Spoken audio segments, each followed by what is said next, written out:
Hello friends, welcome back to CMS creations. നമ്മൾ നോക്കാൻ പോകുന്നത് +1 മാത്തമാറ്റിക്സിൽ ചാപ്റ്റർ 1 സെറ്റ്സിൽ എക്സൈസ് 1.3 ക്വസ്റ്റ്യൻ നമ്പർ 3 ആണ്. Okay, let A equal to 1, 2, then 3, 4, 5. Which of the following statement are incorrect and why? Set ശരിക്കും ശ്രദ്ധിച്ചോണം കേട്ടോ. 1, 2, ദെൻ അതിൻ്റെ ഉള്ളിൽ വീണ്ടും ഒരു സെറ്റിൻ്റെ സിമ്പൽ ഇട്ടിട്ട് 3, 4 ആൻഡ് 5 എന്നാണ് നമുക്ക് ഓരോന്ന് തന്നിട്ടുണ്ട്. ഇതൊക്കെ ഇൻകറക്റ്റ് ആണോ?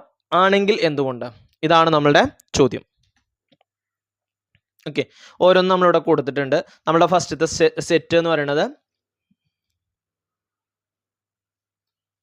1, 2, then 3, 4, 5. ഫസ്റ്റത്തെ ചോദ്യം 3, 4 is A subset of A എന്നാണ് പറയുന്നത്. ഇത് കറക്റ്റ് ആണോ ഇൻകറക്റ്റ് ആണോ? ആദ്യം നിങ്ങളുടെ ആൻസർ നിങ്ങൾ പറയാം, എന്നിട്ട് നമുക്ക് ആൻസർ നോക്കാം. Correct or incorrect? ഇത് ഇൻകറക്റ്റ് ആണ് വരിക. ഓക്കെ, ഇൻകറക്റ്റിന് റീസൺ ഞാൻ ഇവിടെ എഴുതിയിട്ടുണ്ട്. It is N element in A എന്നാണ്. മക്കളെ എവിടെ ശ്രദ്ധിച്ചു നോക്കിയേ, ഇവിടെ ഈ 3, 4 ഇതേപോലെ ഒരു സെറ്റിൻ്റെ ഉള്ളിലാണ് ഇട്ടിട്ടുള്ളത്. അപ്പോൾ ഇതിനെ നമ്മൾ എലമെൻറ്റിൻ്റെ സിമ്പിൾ ഇട്ടിട്ട് വേണം റെപ്രസെൻറ്റ് ചെയ്യാൻ.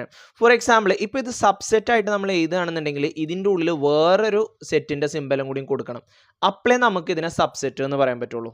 ഓക്കെ, അല്ലെങ്കിൽ ഇതിനെ നമ്മൾ ബിലോങ്സ് ടു എന്നാണ് പറയാം. കാരണം അതേപോലത്തെ ഒരു എലമെൻറ്റ് സെറ്റിൻ്റെ സിമ്പലിൻ്റെ ഉള്ളിലുണ്ട്. മനസ്സിലായില്ലേ? ഓക്കെ, അപ്പോൾ 3, 4 ബിലോങ്സ് ടു എ, അത് കറക്റ്റാണ്. നമ്മൾ തൊട്ട് മേലെ എഴുതി വെച്ച സാധനം അതാണ്.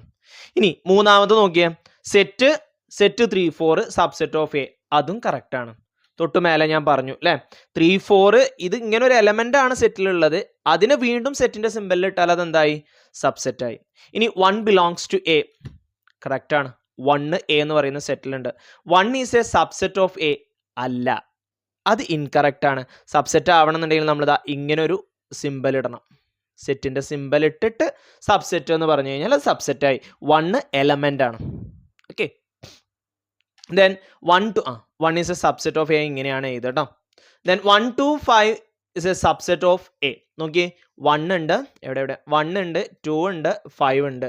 സെറ്റിൻ്റെ സിമ്പലിൻ്റെ ഉള്ളിലാണ്, മറ്റേ നമ്പറുകളൊന്നും അതിൽ വന്നിട്ടില്ല. സോ അത് കറക്റ്റാണ്. Then 1, 2, 5 belongs to A.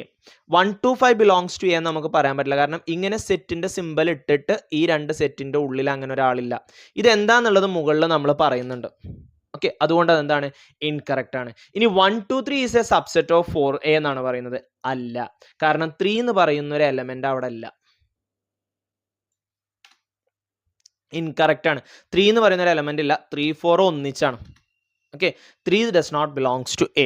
Then 5 belongs to A എന്നാണ് പറയുന്നത്. അതും എന്താണ്? ഇൻകറക്റ്റ് ആണ്. 5 നമ്മൾ ഒരിക്കലും അതിൻ്റെ ഉള്ളിൽ എഴുതാറില്ല. 5 എന്ന് പറയുന്നത് എംപ്റ്റി സെറ്റ് ആണ്. ഓക്കെ, 5 ബിലോങ്സ് ടു 5 എന്ന് പറയുന്ന ഒരു സിമ്പിൾ അതിലില്ല, ഉണ്ടോ? പിന്നെ 5 is A subset of A, അത് കറക്റ്റ് ആണ്. ഓക്കെ, 5നെ നമുക്ക് ഏതൊരു സെറ്റിൻ്റെയും സബ്സെറ്റ് ആയിട്ട് എടുക്കാൻ പറ്റും. ഇനി 5 is A subset of A എന്നാണ് പറയുന്നത്. 5 സബ്സെറ്റ് എന്ന് എഴുതുമ്പോൾ ഇങ്ങനൊരു സിമ്പിൾ ഇടേണ്ട ആവശ്യം ഇല്ല. ഡയറക്റ്റ് 5 എഴുതിയിട്ട് സബ്സെറ്റ് എന്ന് എഴുതിയാൽ മതി. അപ്പോൾ ഈ സ്റ്റേറ്റ്മെന്റ് എന്താണ്? ഇൻകറക്റ്റ് ആണ്. ഓക്കെ, അപ്പോൾ മനസ്സിലായില്ലേ ഏതൊക്കെയാണ് കറക്റ്റ് ഏതൊക്കെയാണ് ഇൻകറക്റ്റ് എന്നുള്ളതും എന്തുകൊണ്ടാണ് ഇൻകറക്റ്റ് ആയത് എന്നുള്ളതും ഓക്കെയാണല്ലോ. ഓക്കെ,